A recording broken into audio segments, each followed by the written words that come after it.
Hi, everybody. This is SAAD for the SAAD Truth and my never ending series of attacks on white males and self flagellation by white people.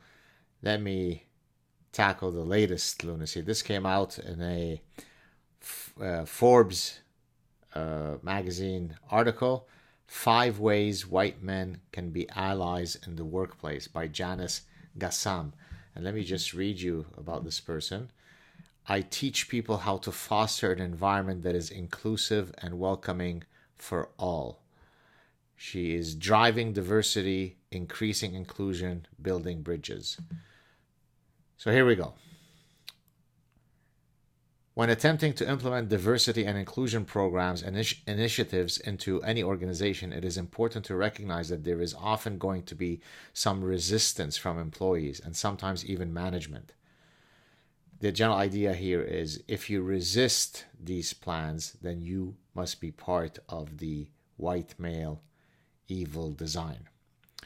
Only those who are noble, those who are moral, those who are just, would understand the value of the DIE tenets. DIE is the acronym that I've created for diversity, inclusion, and equity, the new religion of DIE. Research indicates that corporate diversity programs often leave white males feeling threatened, with some white males even perceiving these programs as unfair. For members of the dominant group, they may want to be allies, but do not know how they can do so, or do not feel like they are included in the diversity conversation. How can white males be allies for their colleagues from diverse backgrounds? So she's now going to offer you 5 different ways by which white males can be better people. Number 1, join an REG. Employee resource groups, ERGs, are an excellent way for white males to be part of the conversation. Joining a group where you are one of the only can also allow white men to step into the shoes of their diverse colleagues and understand what they may experience in and out of the workplace. You know what's an employee resource group? The NBA. For white males, there may be fears that the group will not be accepting of an individual who seemingly does not share group characteristics/traits. However, the purpose of an ERG is to foster inclusiveness and bring people together. Right? I mean, what better way to foster inclusiveness than to point out to white males requiring additional training so that they can be better people? That's perfectly inclusive. ERGs are a welcoming, open, and inviting space for all members and those who want to join. So that was number 1. Number 2, empathetic listening. Empathetic listening can be thought of as the combination of recognizing verbal and nonverbal cues, processing the information you are listening to, and then responding, which involves relaying to the other person that listening has occurred. White men who want to be allies should make a concerted effort to listen to the experiences of diverse coworkers.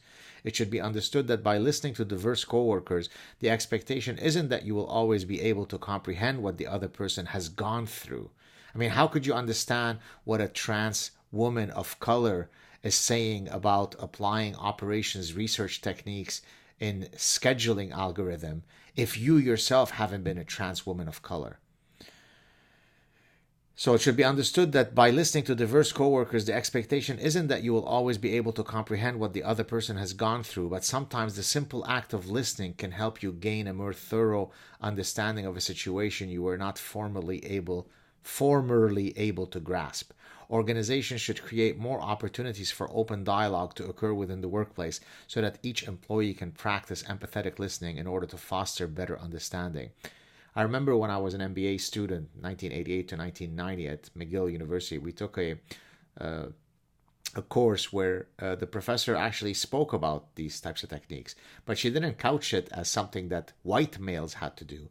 All people who are in the business arena, all people who are in the business of life should engage in empathetic listening. This is not something that is only within the purview of, those bad white males.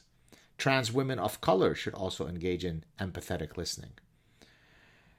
Number 3, use your voice. Don't be afraid to call out others for partaking in behavior that is not inclusive. If you witness an employee behaving in a discriminatory manner or making a statement that is racist, inflammatory, or offensive, call out the behavior so that it can be dealt with right then and there.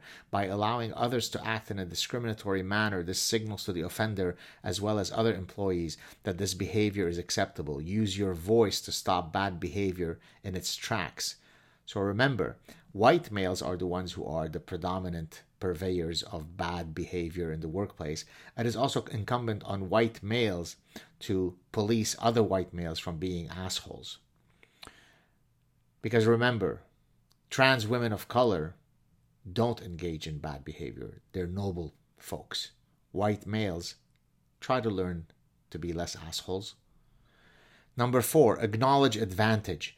Research indicates that those from the dominant group in powerful positions in society often have difficulties recognizing their own advantages over the less advantaged. This has been termed advantage blindness. As a member of the dominant group seeking to be an ally in the workplace, you should use your privilege to deconstruct an unjust system of oppression. Be vocal about inequities that you recognize in the workplace. Acknowledging one's own privilege and advantage is a powerful step in demolishing bias. Be an advocate for the less advantaged. One study found that for women and non-white employees, partaking in diversity-valuing behaviors led to lower ratings of competence and performance. It is of ever-increasing importance for white male employees to use their privilege to help other groups of less advantage. I mean, it's really difficult to imagine that this is published in Forbes magazine in the 21st century. I was recently asked to participate at a conference, a women's business club, to speak about how to be a better ally to women in the workplace and how I have been a better ally, to which I refused to participate in this event under that theme because I explained to the person who had graciously invited me that I support all people who are under my dominion as students, for example. I treat them as individuals. I judge them based on their merits and faults. I don't act differently if the person is purple or brown or white or yellow or tall or short or Muslim or atheist or Jewish or trans or non-binary. All people are viewed through the same lens of individual dignity. So I don't behave in a particular way to be an ally to women. I also reminded the person in question that a study, data from the US, showed that across 5 racial groups and 4 levels of educational attainment, so 20 different cells, women outnumbered men in every single cell at the university level.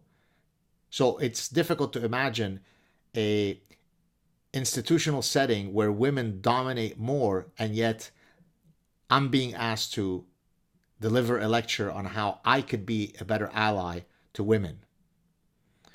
Number 5, mentor others. Mentors and sponsors can be particularly beneficial for non-white and female employees. One powerful way to be an advocate for others is to serve as a mentor or sponsor, helping employees from diverse groups navigate the workplace, offering career guidance and advice, and serving as an advocate on their behalf.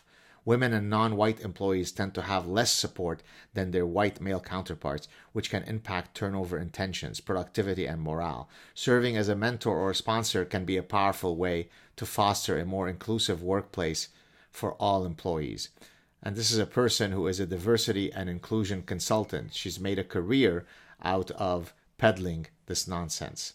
The way you get around this is you treat every single individual with the due dignity of them being an individual, with the totality of their merits and their faults. This is how you get around this cancer of the human spirit. Have a good day, everybody. Cheers.